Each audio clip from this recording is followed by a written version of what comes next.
Wait, you're saying Bill Burr went the cancel culture comedy route? He literally has talked both sides on the cancel culture issue. I've heard him openly mention the cancel culture is not real shit.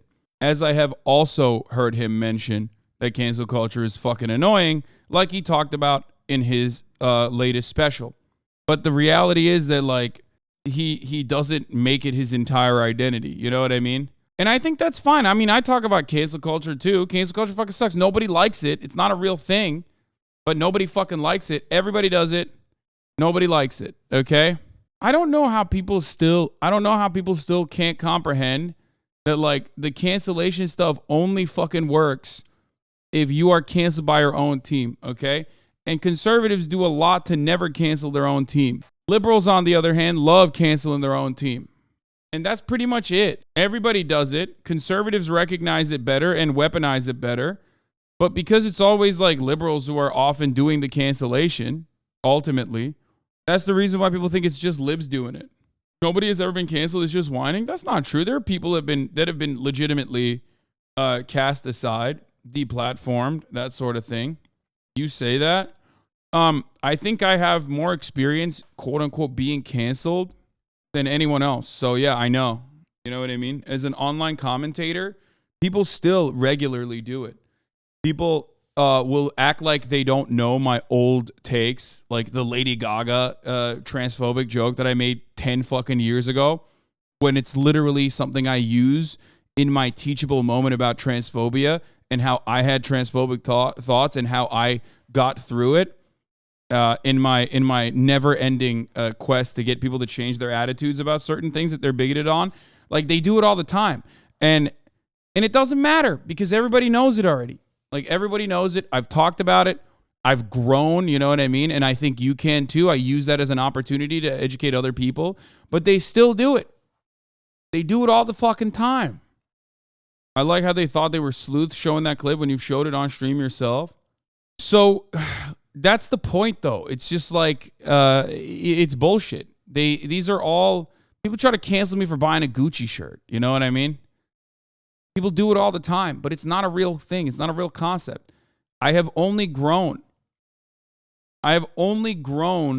Since all of those controversies that have happened. You know what I mean?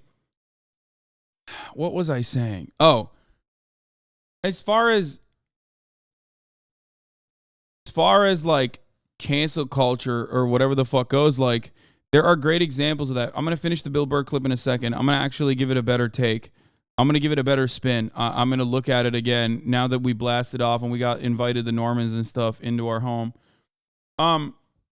Like people will sometimes get deplatformed and and it is a very successful method of like stopping the spread of ideas that are awful, okay? And it's a last ditch effort. It's like the biggest measure that you can engage in, right? And it's incredibly successful here. Look no further than Andrew Tate, obviously. Friend of the show, Andrew Tate, is a great example of this. As my man was exploding in popularity, he was blasting, and he peaked, and now he's fucking fizzling out. He's still higher than his starting point when he first skyrocketed into success, but he got deplatformed.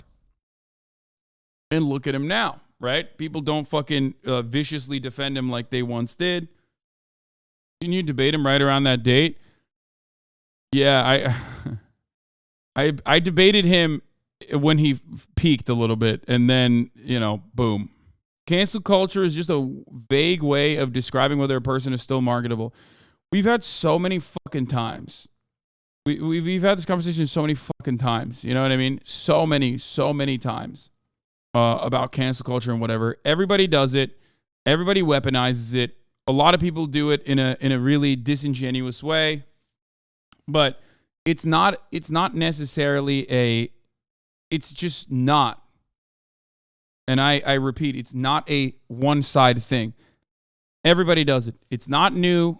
I don't know why like this iteration of it was more had more sticking power, I guess. This iteration calling it cancel culture had more staying power. and it was made permanent, basically. But ultimately, okay, it's not a real thing. You can get deplatformed, but outside of that, outside of getting completely deplatformed, most of the time you can bounce back, and many do.